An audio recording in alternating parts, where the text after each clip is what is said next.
Medina പള്ളിയുടെ ചാരത്തിലൂടെ പോകുമ്പോ ഹബീബായ മുഹമ്മദുർ റസൂലുള്ളാഹി സ്വല്ലല്ലാഹു അലൈഹി വസല്ലം തങ്ങൾ മദീനത്തെ പള്ളിയിൽ ഇങ്ങനെ വഅദ് പറയുന്നുണ്ട്, ദർസ് എടുക്കുന്നുണ്ട്.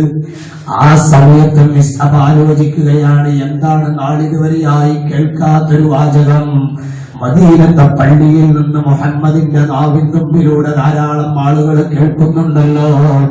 എന്താണ് മുഹമ്മദ് മദീനത്തെ പള്ളിയിൽ വെച്ചുകൊണ്ട് ക്ലാസ് എടുക്കുന്നതെന്ന് മിസ്അബ് റളിയല്ലാഹു അൻഹു ആലോചിക്കുകയും മദീന പള്ളിയുടെ ഓരത്ത് ചെന്നുകൊണ്ട് അല്ലാഹുവിന്റെ റസൂലിന്റെ ദർസ് കേൾക്കുന്നതിന് വേണ്ടി മിസ്അബ് ചാരത്ത് ചെന്നിരിക്കുകയും ചെയ്യുന്നു.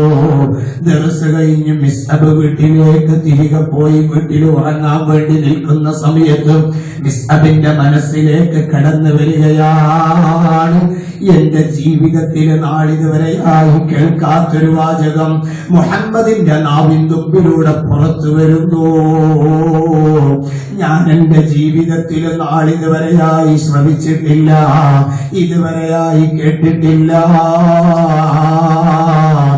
എന്റെ ബാക്കിയുള്ള ശത്രുക്കളായ ആളുകളുടെ മീറ്റിംഗിലും യോഗത്തിലും ക്ലാസ്സിലും കൂടിയിട്ട് ഇന്ന് വരെ ഇങ്ങനത്തെ ഒരു സംസാരം ഞാൻ എന്റെ ജീവിതത്തിൽ കേട്ടിട്ടേ ഇല്ല.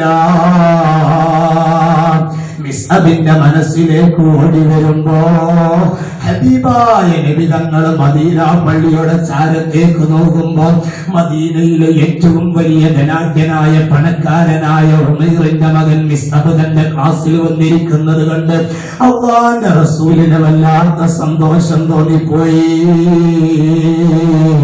കാരണം മിസ്അബ് അങ്ങാടിയിലേക്ക് ഓരോ സമയത്തും ഇറങ്ങുമ്പോ മിസ്അബിനൊരു പ്രത്യേകതയുണ്ട്. എന്താണെന്നറിയുമോ? രാവിലെ ധരിച്ച വസ്ത്രം മിസ്അബ് ഉച്ചക്ക് അങ്ങാടിയിലേക്ക് ഇറങ്ങുമ്പം ധരിക്കാറില്ല. ഉച്ചക്ക് ധരിച്ച വസ്ത്രം രാത്രി ഇറങ്ങുമ്പം ധരിക്കാറില്ല. ഓരോ സമയത്ത് പട്ടണത്തിലേക്ക് ഇറങ്ങുമ്പോഴും മിസ്അബ് അവിടുത്തെ ഫാഷൻ അനുസരിച്ച് വസ്ത്രങ്ങൾ മാറ്റി മാറ്റിയിടുകയാണ്. സ്വഹാബാക്കൾ ഇത് കണ്ട് വേദനിക്കുകയാണ്. എന്റെ ജീവിതത്തിൽ ഒരു പ്രാവശ്യമെങ്കിലും ഞാൻ ധരിച്ച വസ്ത്രമൊന്ന് മാറ്റിയെടുക്കാൻ എന്റെ പിതാവിന് കഴിഞ്ഞിട്ടില്ല, എന്റെ മാതാവിന് കഴിഞ്ഞിട്ടില്ല, എന്റെ ജ്യേഷ്ഠാനുജന്മാർക്ക് കഴിഞ്ഞിട്ടില്ല, എന്റെ കുടുംബത്തിൽ ഒരാൾക്കും കഴിഞ്ഞിട്ടില്ല. പക്ഷേ മിസ്അബ് ഓരോ സമയത്ത് പട്ടണത്തിലേക്ക് ഇറങ്ങുമ്പോഴും വ്യത്യസ്തങ്ങളായ ഫാഷനുകളുള്ള വസ്ത്രം ധരിച്ചിറങ്ങുന്നത് കണ്ടപ്പോൾ സ്വഹാബാക്കൾക്ക് പോലും വല്ലാത്ത വേദന തോന്നിപ്പോയിരുന്നൊരു കാലത്ത് ആ മിസ്അബ് തന്റെ ക്ലാസ്സിൽ വന്നിരിക്കുന്നല്ലേ. അല്ലാഹുവിന്റെ റസൂല് മനസ്സുകൊണ്ട് പ്രാർത്ഥിക്കുകയാണ്, അല്ലാഹ് ഈ മിസ്അബിനെ നീ വിശുദ്ധമായ ഇസ്ലാമിലേക്ക് അടുപ്പിച്ചാൽ നിന്റെ ദീനിന് അതുകൊണ്ട് വലിയ നേട്ടങ്ങൾ ഉണ്ടാകും. അതുകൊണ്ട് മിസ്അബിനെ നീ പരിശുദ്ധ ഇസ്ലാം ആശ്ലേഷിപ്പിക്കണമെന്ന് ഹബീബായ നബി തങ്ങൾ മനസ്സുകൊണ്ട് പ്രാർത്ഥിക്കുകയാണ്. മിസ്അബ് ഒന്നാമത്തെ ദിവസത്തെ ക്ലാസ് കഴിഞ്ഞ് വീട്ടിൽ ചെന്ന് ഞാൻ നേരത്തെ പറഞ്ഞത് ആലോചിക്കുകയാണ്. എന്റെ അനുചരന്മാരിൽ നിന്നോ സമൂഹത്തിൽ നിന്നോ കേൾക്കാത്തൊരു വാചകം അല്ലാഹുവിന്റെ റസൂലിന്റെ നാവിൻ തുമ്പിലൂടെ കേട്ടിരിക്കുന്നുവല്ലേ. മുഹമ്മദ് പറഞ്ഞത് ഒരു കണക്കിന് സത്യമായാലോ. രണ്ടാമത്തെ ദിവസവും ദർസിൽ വന്നിരുന്നു മിസ്അബ്. മൂന്നാമത്തെ ദിവസവും മിസ്അബ് ദർസിൽ വന്നിരുന്നു. വീട്ടിലേക്ക് മിസ്അബ് ചെന്നുകൊണ്ട് മാതാപിതാക്കളോട് പറയുന്നു, ഓ പ്രിയപ്പെട്ട ഉപ്പാ, എന്റെ ജീവിതത്തിലെ നാളിതുവരെയായി ഞാൻ നിങ്ങൾ പറഞ്ഞത് മുഴുവനും അനുസരിച്ച് ജീവിച്ചു. പക്ഷേ ഇന്നെനിക്ക് ഞാൻ മദീനത്തെ പള്ളിയിൽ മുഹമ്മദ് ക്ലാസ് എടുക്കുമ്പോ അവിടെ പോയി 2 ദിവസത്തെ ദർസിന് കൂടിയപ്പോ എനിക്ക് തോന്നുന്നത് മുഹമ്മദിന്റെ മതമാണ് നല്ലതെന്നാണ്. അതുകൊണ്ട് ഞാൻ ഈ മതത്തിൽ നിൽക്കുന്നില്ല. ഞാൻ മുഹമ്മദിന്റെ മതത്തിലേക്ക് പോവുകയാണെന്ന് മാതാപിതാക്കളോട് പറയുമ്പോ പിതാവ് അവിടെ വെച്ച് ശകാരിക്കുകയാണ്. വലിയ പണക്കാരായ ഖുറൈശി തറവാട്ടിലും കാഫിരീങ്ങളുടെ ഭാഗത്ത് വലിയ ആധിപത്യമുള്ള ആളുകളായ നമ്മുടെ കുടുംബത്തിൽ നിന്ന് എനിക്കേകനായുള്ള ഏക പുത്രൻ അത് മുഹമ്മദിന്റെ മതം സ്വീകരിക്കുകയോ അരുത് ഒരിക്കലും ചെയ്യരുതെന്ന് മകനോട് പറഞ്ഞെങ്കിലും മകൻ പറയുന്നു, എന്റെ ജീവിതത്തിൽ ഇനി മുതൽ ഞാൻ ഏറ്റവും ഇഷ്ടപ്പെടുന്ന വ്യക്തി അത് മുഹമ്മദാണ്. അതുകൊണ്ട് യാതൊരു പ്രശ്നവുമില്ല, ഞാൻ മുഹമ്മദിന്റെ മതത്തിലേക്ക് നീങ്ങുകയാണ്. മിസ്അബ് തങ്ങൾ വീട്ടിൽ ചെന്നുകൊണ്ട് തന്റെ തുണിയും കുപ്പായവും കൊക്കീസിലാക്കിക്കൊണ്ട് കവറിലാക്കി വീട്ടിൽ നിന്ന് മാതാപിതാക്കളോട് യാത്ര പറഞ്ഞ് ഹബീബായ നബി തങ്ങളുടെ പള്ളിയിലെ ദർസിന് കൂടുന്ന മുതല്ലിമായി കൂടാൻ വേണ്ടി മിസ്അബ് തങ്ങൾ അവിടെ വെച്ചുകൊണ്ട് യാത്ര പറയുമ്പോ ഉമ്മ ചോദിക്കുന്നു, മോനെ ഉമ്മാന്റെ കുട്ടി എവിടേക്കാ? ഉമ്മയോട് പറയുന്നു, ഉമ്മ മുഹമ്മദിന്റെ മതം സ്വീകാര്യമായ മതമാണെന്ന് ഞാൻ വിശ്വസിക്കുന്നുണ്ട്, അതുകൊണ്ട് ഞാൻ ഇനി ആ മതത്തിലേക്ക് നീങ്ങുകയാണ്. ഉമ്മ പറയുന്നു, പോകല്ല മോനെ, മുഹമ്മദിന്റെ മതത്തിലേക്ക് അടുക്കല്ല. പക്ഷേ മിസ്അബ് റളിയല്ലാഹു അൻഹു അത് കേട്ടില്ല. മിസ്അബ് തങ്ങളതാ യാത്ര പറഞ്ഞ് കവറും പിടിച്ച് തുണിയും കുപ്പായവും എടുത്ത് തന്റെ വലിയ കൊട്ടാരം കണക്കെയുള്ള വീട്ടിൽ നിന്ന് ഇറങ്ങുമ്പോ അവിടുത്തെ പിതാവ് തിരിച്ചു വിളിക്കുകയാണ്, മിസ്അബ്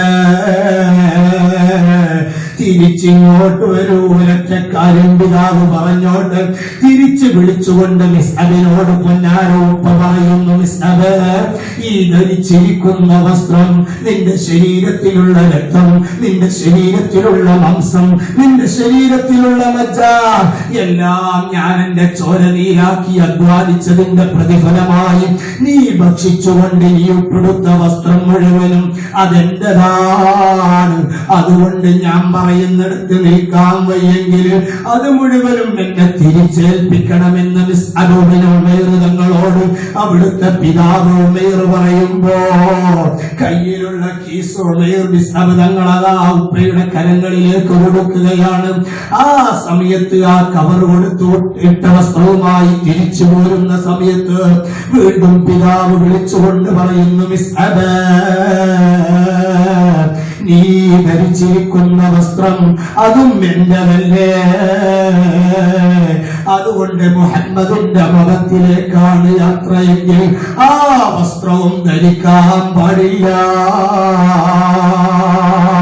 മിസ്അബ് ബിൻ ഉമൈർ തങ്ങളോട് പിതാവ് പറയുമ്പോ മിസ്അബ് തങ്ങളതാ മെല്ലെ മെല്ലെ അവിടുത്തെ ഷർട്ടിന്റെ ബട്ടൺ അഴിക്കുകയാണ്. ഷർട്ട് അഴിച്ചുകൊണ്ട് പിതാവിന്റെ കയ്യിലേക്ക് കൊടുക്കുന്നു. പിതാവ് പറയുന്നു, അഴിക്കണം പാൻസും. അങ്ങനെ അതും അഴിച്ചു കൊടുക്കുന്നു.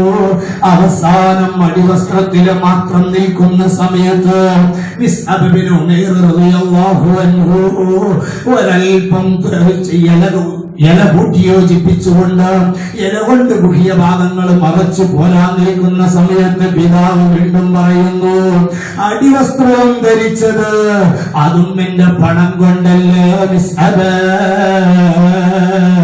അതുകൊണ്ട് അടിവസ്ത്രവും വഹിച്ചു വെക്കണമെന്ന് സ്വന്തം പിതാവ് മിസ്അബിനോട് പറയുമ്പോ മിസ്അബ് ബിൻ ഉമൈർ റളിയല്ലാഹു അൻഹു കരഞ്ഞുകൊണ്ട് അടിവസ്ത്രം വഹിക്കുകയാണ്. ഇന്നലെ വരെ വ്യത്യസ്തങ്ങളായ സമയത്ത് വ്യത്യസ്തങ്ങളായ വസ്ത്രം ധരിച്ചുകൊണ്ട് ഞാൻ എന്റെ വീട്ടിൽ നിന്ന് മദീന പട്ടണത്തിലേക്ക് ഇറങ്ങിയിരുന്നു. ഇന്നെനിക്ക് മദീനയിലേക്ക് ഇറങ്ങാൻ ഒരടിവസ്ത്രം പോലും ഇല്ലാത്ത അവസ്ഥ വന്നു പോയല്ലേ. പക്ഷേ മിസ്അബ് തങ്ങൾക്ക് യാതൊരു പ്രശ്നവുമായില്ല, ഒരു ബുദ്ധിമുട്ടുമായില്ല. അടിവസ്ത്രവും വഹിച്ചുകൊണ്ട് പിതാവിന്റെ കയ്യിലേക്ക് വെച്ചു കൊടുക്കുന്നു. പിതാവ് ഇത് മുഴുവനും കൊണ്ടുപോയി അപ്പുറത്തുള്ള തീയിലിട്ട് കരിക്കുന്നു. ആ സമയത്ത് മിസ്അബിനദാ വീട്ടിൽ നിന്നും പിതാവ് ഇറക്കുകയാണ്. മുഹമ്മദിന്റെ മതത്തിലേക്കാണ് യാത്രയെങ്കിൽ വേഗമിറങ്ങി എന്റെ വീട്ടിൽ നിന്ന്. മിസ്അബ് തങ്ങളോട് ഉമൈർ അവിടെ നിന്ന് ആജ്ഞാപിക്കുമ്പോൾ മിസ്അബ് തങ്ങൾ മുന്നിലൂടെ ഇറങ്ങി ബാക്കിലൂടെ അടുക്കള ഭാഗത്തിലൂടെ ഉമ്മയുടെ സമീപത്ത് ചെന്നുകൊണ്ട് പറയുന്നു, എനിക്കാ മദീനത്തെ പള്ളിയിലൊന്നെത്തണം. അവിടെ എന്റെ ഒരുപാട് കൂട്ടുകാരനെ എന്നെ കാത്തിരിക്കുന്നുണ്ട്. അതുകൊണ്ട് എനിക്ക് ധരിക്കാൻ ഒരു കഷ്ണം തുണി തരുമ്പോ ഉമ്മ. മിസ്അബ് തങ്ങൾ നമ്മളൊക്കെ ചെയ്യാറുള്ളത് പോലെ ഉപ്പയുടെ സമീപത്ത് നിന്ന് കിട്ടിയിട്ടില്ലെങ്കിൽ ഉമ്മയോട് പതുക്കെ കാര്യം പറഞ്ഞ് കാര്യം നേടാറില്ലേ? ഇതുപോലെ മിസ്അബ് തങ്ങൾ ബാക്കിലൂടെ ചെന്ന് ഉമ്മയോട് പറയുമ്പോ ഉമ്മയും പറയുന്നു, ഇല്ല പോലെ മുഹമ്മദിന്റെ മതത്തിലേക്കാണെങ്കിൽ നിനക്കിവിടെ യാതൊരു വസ്ത്രവുമില്ല. ഇത് പറഞ്ഞുകൊണ്ട് മിസ്അബ് തങ്ങൾ വളരെ സങ്കടത്തോടെ വീണ്ടും ചോദിക്കുന്നു, എന്തെങ്കിലും ഒരു തുണി കഷ്ണം തന്നാൽ മതി, എന്റെ നഗ്നതയൊന്ന് മറക്കാൻ, എന്റെ ഗുഹ്യ ഭാഗങ്ങളൊന്ന് മറക്കാൻ എനിക്ക് എന്തെങ്കിലും ഒരു കഷ്ണം തരുമോ? ആവർത്തിച്ച് ചോദിച്ചപ്പോ നൊന്ത് പ്രസവിച്ച മാതാവിന്റെ മനസ്സിൽ ചെറിയൊരു അലിവ് തോന്നുകയാണ്. ഉമ്മ വളരെ പെട്ടെന്ന് അവിടെ അടുക്കളയിൽ ഉപയോഗിക്കാറുള്ള ചെളിയും കരിയും പുരണ്ട കമ്പിളിയുടെ കഷ്ണം കൊടുത്തുകൊണ്ട് മിസ്അബിനോട് പോകാൻ വേണ്ടി പറയുന്നു. മിസ്അബ് തങ്ങൾ ഈ കരിയും ചെളിയും പുരണ്ട കൈക്കല കഷ്ണം എടുത്തുകൊണ്ട് കമ്പിളിയുടെ കഷ്ണം പുനഗ്നത മറച്ചുകൊണ്ട് മദീന പള്ളിയിലെ ഹബീബായ നബി തങ്ങൾ ദർസെടുക്കുന്ന സദസ്സിലേക്ക് വരികയാണ്. മിസ്അബ് തങ്ങൾ രാത്രിയാകാൻ കാത്തിരിക്കുന്നു. രാത്രിയായപ്പോ മിസ്അബ് തങ്ങൾ ഇലാ ഹളറത്തി റസൂലില്ലാഹ്, അല്ലാഹുവിന്റെ റസൂലിന്റെ സവിധത്തിലേക്ക് വന്നുകൊണ്ട് അസ്സലാമു അലൈക യാ റസൂലല്ലാഹ്, നബി തങ്ങൾക്ക് സലാം പറയുമ്പോ അല്ലാഹുവിന്റെ റസൂൽ എന്ന് നോക്കിപ്പോയി. ആരാണ് ഇങ്ങനത്തെ ഒരു ദയനീയാവസ്ഥയിൽ വരുന്നത്? നോക്കുമ്പോ അത് മഹാനായ മിസ്അബ് ബിൻ ഉമൈർ റളിയല്ലാഹു അൻഹു. അല്ലാഹുവിന്റെ റസൂൽ മിസ്അബ് തങ്ങളെ കണ്ടതും വളരെ പെട്ടെന്ന് മുഖം തിരിച്ചു കളഞ്ഞു. മിസ്അബ് ബിൻ ഉമൈർ റളിയല്ലാഹു അൻഹുവിനെ അല്ലാഹുവിന്റെ റസൂൽ കണ്ടപ്പോൾ വളരെ പെട്ടെന്ന് മുഖം തിരിച്ചു കളഞ്ഞു. സഹാബാക്കൾ ചോദിച്ചു, അല്ല നബിയെ, എന്തേ മിസ്അബ് വന്നപ്പോൾ നിങ്ങൾ വളരെ പെട്ടെന്ന് മുഖം തിരിച്ചു കളഞ്ഞത്? ആ സമയത്ത് ഹബീബായ നബി തങ്ങൾ പറയുകയാണ്, ഈ അടുത്ത കാലത്തായി എന്റെ ജീവിതത്തിൽ ഇത്ര വലിയൊരു ടെൻഷൻ ഉണ്ടായ ദിവസമില്ല. മിസ്അബിന്റെ വരവ് കണ്ടുകൊണ്ട് എന്റെ മനസ്സ് വല്ലാതെ വേദനിച്ചു പോയെന്ന് ഖാല റസൂലുള്ളാഹ്. അല്ലാഹുവിന്റെ റസൂല് പറയുകയാണ്, എന്തിനു വേണ്ടിയാ ഞാനിത് പറഞ്ഞത്? മുഅ്മിനീങ്ങളെ, അല്ലാഹുവിന്റെ റസൂലിന് വേണ്ടി എല്ലാം കൊടുത്തു. മാതാപിതാക്കൾ അല്ലാഹുവിന്റെ റസൂലിന് വേണ്ടി കൊടുത്തു.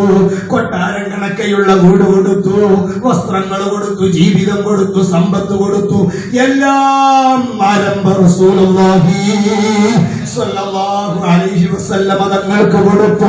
അവസാനം നഗ്നനായി അല്ലാഹുവിന്റെ ഹബീബിന്റെ സവിധത്തിലേക്ക് വന്നപ്പോ സ്വഹാബാക്കളോട് നബി തങ്ങൾ പറഞ്ഞൊരു കാര്യമുണ്ട്, സ്വഹാബാ, നാളെ സ്വർഗത്തിലെ ഏറ്റവും മുന്തിയ വസ്ത്രം ധരിപ്പിക്കുന്നത് അത് മിസ്അബ് ബിൻ ഉമൈറിനായിരിക്കുമെന്ന് മുഹമ്മദ് റസൂലുള്ളാഹ്. അല്ലാഹുവിന്റെ റസൂലിന് വേണ്ടി കുടുംബത്തെ ഒഴിവാക്കി, വസ്ത്രങ്ങൾ ഒഴിവാക്കി, കൊട്ടാരങ്ങളൊക്കെയുള്ള വീട് ഒഴിവാക്കി, ഹബീബായ നബി തങ്ങളെ സവിധത്തിലേക്ക് ചെളിയും കരിയും പുരണ്ട കമ്പിളി പുതച്ചു വന്ന മിസ്അബിനാണ് സ്വർഗത്തിലെ ഏറ്റവും മുന്തിയ വസ്ത്രം ധരിപ്പിക്കുക എന്ന് സഹാബാക്കളോട് നബി തങ്ങൾ പറയുകയാണ്. അതുകൊണ്ട് ഞാൻ ഓർമ്മപ്പെടുത്തുന്നത്, മുഅ്മിനീങ്ങളെ, നമ്മുടെ ആവലാതി ബോധിപ്പിക്കാൻ, നമ്മുടെ പ്രയാസങ്ങൾ വെക്കാൻ, നമ്മുടെ പ്രതിസന്ധികൾ നീങ്ങിക്കിട്ടാൻ ഏകമാർഗമായി നമ്മുടെ മുമ്പിൽ യജമാൻ യജമാനനായ റബ്ബ് വെച്ച് തന്ന വ്യക്തി അത് മുഹമ്മദുർ റസൂലുള്ളാഹ്. അതുകൊണ്ട് യാ റസൂലുള്ളാഹി തങ്ങളുടെ സ്വലാത്ത് ചൊല്ലാൻ വേണ്ടി, അവിടുത്തെ വാതായനങ്ങൾ ഓതാൻ വേണ്ടി, അവിടുത്തെ മദ്ഹ് പറയാൻ വേണ്ടി ഒരുമിച്ച് കൂടിയതാണ്. അല്ലാഹുവേ, സാധുക്കളായ ഞങ്ങളുടെ ഈ സദസ്സും ഹബീബായ നബി തങ്ങളുടെ ചാരത്ത് സ്വർഗ്ഗത്തിൽ ഒരുമിച്ച് കൂടാനുള്ള ഒരു കാരണമായി സ്വീകരിക്കണേ അല്ലാഹ്.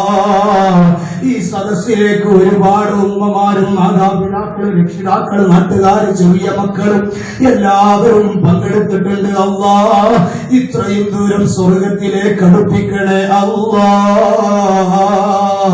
ഇത് കാരണമായി സ്വർഗത്തിൽ വലിയ പദവി നൽകുന്ന വിഭാഗത്തിൽ സാധുക്കളായ ഞങ്ങളുമായി ബന്ധപ്പെട്ടവരെ ഉൾപ്പെടുത്തണേ അല്ലാഹ്. ഉസ്താദുമാർക്ക് ഭക്ഷണം നൽകുന്നവരുണ്ട്, വസ്ത്രം നൽകുന്നവരുണ്ട്, ഹദിയ നൽകുന്നവരുണ്ട്, ചെലവ് കൊടുത്തയക്കുന്നവരുണ്ട്. ഈ പള്ളിയെ മദ്രസയെ സ്നേഹിക്കുന്ന സഹായിക്കുന്ന ഒരുപാട് മുഅ്മിനീങ്ങൾ മുഅ്മിനാത്തുകൾ എല്ലാവർക്കും അർഹമായ പ്രതിഫലം നൽകണേ അല്ലാഹ്.